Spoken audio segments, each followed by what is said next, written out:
Car मंत्र का स्मरण कर रहे हो, पंच परमेष्ठी का स्मरण कर रहे हो, तो उस समय आपके मन में कोई पाप भाव आ रहा है? उस समय सब पाप प्रणाशनो, माने उस समय आप सब पाप भावों से रहित हो जाते हो। ये है सब पाप प्रणाशनों का अर्थ। ऐसे ही वहां पर कोई हो गया, वैसा पुण्य का बंद हो गया और ऐसा साता वेदनी का उदय आ गया, वो जो है उसका विष दूर हो गया, कोई दिक्कत नहीं है, हो गया। इस स्तोत्र का नाम विषापहार स्तोत्र नहीं है, बल्कि उनने एक स्तोत्र, किसका? आदिनाथ भगवान का स्तोत्र पढ़ा था। उनने भगवान आदिनाथ भगवान का स्तोत्र पढ़ा था और उस स्तोत्र, वो स्तोत्र के फल में उसका विष दूर हो गया था, इसलिए इस स्तोत्र का नाम पड़ गया विषापहार स्तोत्र। इसका नाम पड़ गया विषापहार स्तोत्र। ये विषापहार स्तोत्र बोला नहीं था उनने तो प्रभु के आदिनाथ स्तोत्र बोला था। आदिनाथ पार्श्वनाथ का है कि आदिनाथ का है, जो भी है पार्श्वनाथ का, पार्श्वनाथ का स्तोत्र है। ऐसी जो है ये याजक के बारे में और दो तीन बातें इसमें बहुत अच्छी कही। विधि निपुणमति, जो पूरी विधि होगी ना, हर बात के लिए उसको निपुणमति होना चाहिए, उसका ज्ञाता होना चाहिए। और देखो क्या लिख रहे हैं, निर्मल भाव उदार, निर्मल भाव का धारक होना चाहिए, उदार होना चाहिए। उदार, उदार, उदार किसे कहते हैं? उदार किसे कहते हैं? उदार उसे कहते हैं कि गलती हो गई, गलती हो गई, अब वो गलती हो गई तो भड़क नहीं जाए। हाँ कोई बात नहीं भैया, कोई बात नहीं, चलो चलो, कोई हो जाता है, चलो कोई बात नहीं, चलो। बोले साहब वो बड़ा वो कांड हो गया, कोई बात नहीं, कोई बात नहीं। नहीं तो वो जो है कांड हो गया और यहाँ पर तो वो भी भड़क जाए और वो ऐसा चिल्लाने लगे, तो अब जो है सारा जो है समाज जो है वो तो विप्लव हो जाएगा, समाज सब खड़ी हो जाएगी, भगदड़ मच जाएगी। दो चार लोग ऐसे ही जो है ना, ये नादानी के कारण कभी कभी ऐसी बड़ी उसमें घटनाएं घट जाती हैं।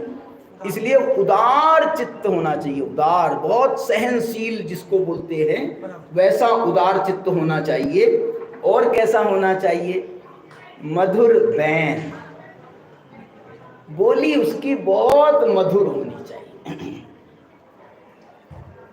कठोर वचन उसके मुंह से निकले नहीं, किसी के चित्त में ठोस लग जाए, किसी के चित्त में कोई बात लग जाए और वो बोले साहब वो तो उनने आनो बंद कर दो, काय आनो बंद कर दो। मैं हमारे यहाँ पर कभी कभी मैं इस बात पर बहुत बोलता हूँ कि जैसे कभी कोई आदमी जो है ना बहुत दिन बाद आपके मंदिर में दर्शन करने आया, तो हम जो है ना ऐसा पूछते हैं उससे उल्टा, काय भैया आज कैसे रास्ता भटक गए? मंदिर के दर्शन करने आया भला आदमी, तुम कह रहे काय भैया तुम रास्ता कैसे भटक गए? मैंने वो बोलता भैया गलती हो गई, अब आइंदा से नहीं आऊंगा। मधुर बैन और नैना सुघर, ये बहुत मार्मिक है। ये नैना सुघर माने उसके नेत्रों में किसी प्रकार का विकार नहीं होना चाहिए। अब यहाँ पर सैकड़ों महिलाएं बैठी हैं, पुरुष बैठे हैं, तो उसके जो नैना, उसके नैना से ऐसा लगना चाहिए कि ये इनकी दृष्टि अच्छी नहीं है, ऐसा बोलते हैं ना अपन, इनकी दृष्टि अच्छी नहीं है। लेकिन यहाँ कह रहे हैं याजक के लिए कि उसकी दृष्टि अच्छी होनी चाहिए। नैना सुघर, ओह सुघड़, सुघर, क्या बात है। और कह रहे हैं सो याजक निर्धार, ऐसा याजक होता है। ये बात तो याजक के लिए कह रहे हैं, विधानाचार्य के लिए कह रहे हैं। अब इसके आगे एक और कथानक है कि वो जो है, जो उपदेश दाता, वहाँ पर उपदेश दाता वो भी होता है, प्रतिष्ठाचार्य स्वयं भी उपदेश दाता होता है, लेकिन इसके अलावा यदि और जैसे कोई मुनि महाराज हों या कोई हमारे बड़े ब्रह्मचारी जी हों, कोई और अच्छे वक्ता हों, तो वो जो है ना, वो कैसा उपदेश देते हैं और वो कैसे होते हैं, इसी बात मैं कल बताऊंगा।